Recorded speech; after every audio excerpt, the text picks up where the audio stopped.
Taking a cautious sip of the water, he found that it was fresh water and smiled to himself as he started to dig a trench in order to bring the water closer to his makeshift home.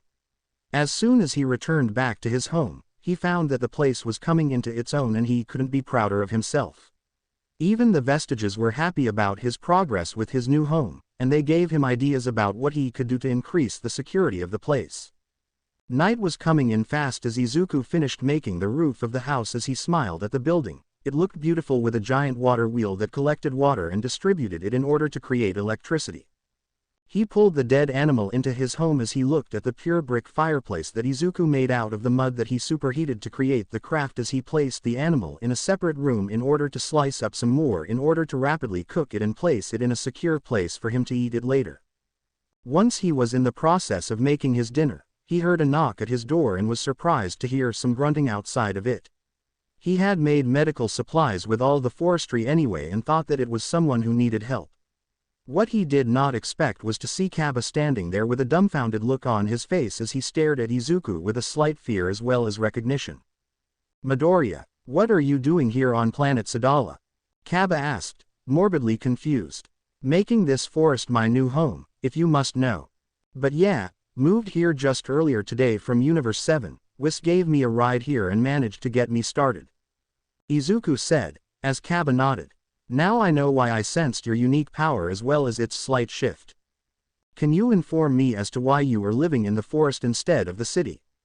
I could have made an accommodation from the king for you," Kaba asked, as Izuku allowed him inside his home. "I don't like handouts, but thanks for the offer. I just wanted to live in this universe until I reached the end of my days, probably find love, have some kids and just stop fighting altogether. But don't think that if I'm stopping myself from fighting others, that I will stop training. I'm never stopping that. I need to keep myself at full power, if not continue to get stronger in order to protect myself and my new home. Just give me a call if there is a threat you need me to take care of," Izuku said, as he patted the young man's shoulder. "Okay. Well, do you need a job at the moment? You could join the Sadala Defense Force. We are in need of strong people in order to defend the planet," Kaba asked, as he sat down next to Izuku as the boy tended to the food. "I'm fine with what I've got. I've made a makeshift electric modifier outside if you see it," Izuku said, as Kaba nodded. "It's so primal that I never thought that someone would make it here. But I can see why you wanted to live in a forest away from all civilization. Not a fan of people, I guess?" Kaba asked, as Izuku nodded. "Not that I don't trust you guys and the other Saiyans, but I just had bad luck trusting others in the past, and I will not be easy to give trust willingly," Izuku said, as Kaba grunted in agreement. "Well, thank you for coming here. There is only one threat to us at the moment, and that is Frost, if you can believe it. He was evil all this time and we are making sure that we can catch and detain him before sending him to the galactic prison where he belongs," Kaba said, as Izuku nodded. "Where is the other two Saiyans who were on your team in the Tournament of Power?" Izuku asked, as Kaba sighed. "They are back where they live right now, in the slums of the city. They pillage food as well as supplies from the main city that we are using in order to feed the populace there. And no matter how many times I attempt to stop them, it's 2-on-1. But they helped try and save the universe, so I might just be holding back on my power on them," Kaba said, as Izuku nodded, pulling out the meat and tossing a piece to Kaba. "Well, if you are to confront them again soon, you might as well as get something to eat. I know that my assistance might not help you all too much, but be observant for their fighting style. Find anything that they do in a fight that seems choreographed too many times and you might be capable of countering them," Izuku said, as Kaba nodded. "I see. Are you a genius when it comes to fighting, Midoriya?" Kaba asked, as Izuku shook his head. "Just been fighting for a long time, and I can be very observant when it comes to others. I could be standing in the same room as you and you won't notice me until I'm leaving the room without you noticing at the last second," Izuku said, before using the same very technique to leave in a wisp of smoke. As Kaba ate his food and left Izuku in the forest, he didn't know that he unknowingly led Caulifla and Kale over to the home of Izuku. So who did he talk to in there? Do you think he was hiring someone new to fight us for the supplies we need to keep our gang alive?" Caulifla asked Kale, who shrugged. "I don't know, sister,